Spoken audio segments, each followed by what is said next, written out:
Well, amid rising tensions in Iran, the federal government is warning Canadians to leave while they can.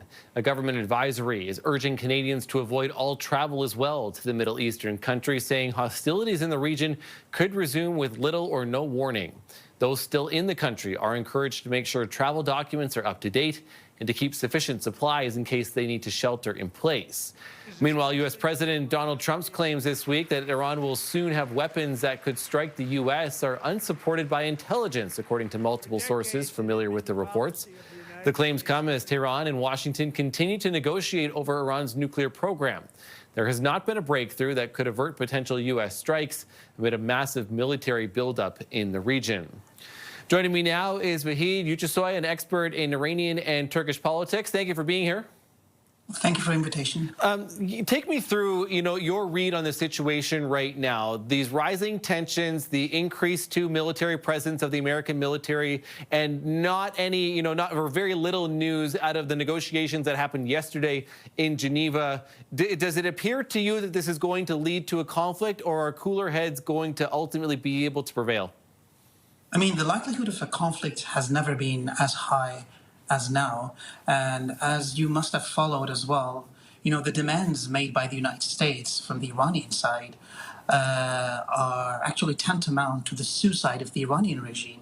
For the most part, the Americans have been insistent on the inclusion of Iran's actual missiles program, as well as the proxy militias, in the negotiations, whereas the Iranian side has been very insistent that, these negotiations be limited to Iran's nuclear program. And even on the, as far as Iran's nuclear program is concerned, the Iranian side, although it has made certain concessions, is more likely to remain very intransigent. So, this is very much likely to lead to a showdown. And we are yet to see the scope of this showdown because, as you know, the Iranian regime has never been this weak. It's under constant pressure, not only from the American administration, but also from its own population, because, as the records show, when, actually the country was beset by very large-scale, protests, there are actually an estimated 40,000 people that have been killed by the Iranian regime. So, there's a lot of appetite on the side of Iranians, I guess the Iranian population themselves, for the regime to go away. So there has never been actually this much of overlap of interest between the American administration and the Iranian population. Yeah, so some of the dynamics I think are very interesting, right, as we talk about this. However, any military action, there will clearly, likely be civilian casualties as a result of that, at least at this point. Where is the tipping point, do you think, comes in the next little bit, right? I was reading some of that same reporting that it seemed like more of a take it or leave it deal from the United States again yesterday in Geneva, as opposed to an actual negotiation. But where does that come, where the U.S. ultimately then decides, like, this isn't working and we're going to now, again, start strikes?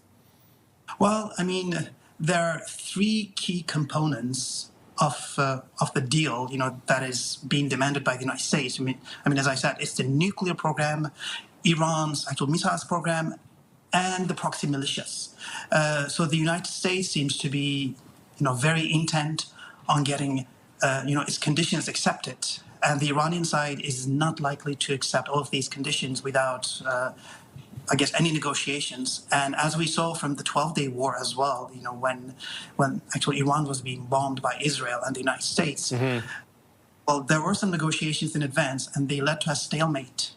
And we are seeing a similar scenario at the moment, unless, as I said, the Iranian side finally manages to make significant concessions, and Trump actually takes it as a victory of negotiation for Iran's nuclear program and other, actual components of the deal.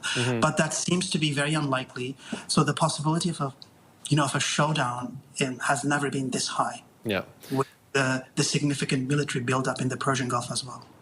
Vahid Yucesoy, expert in Iranian and Turkish politics. Appreciate your time and your insight today, sir. Thank you. Thank you for having me.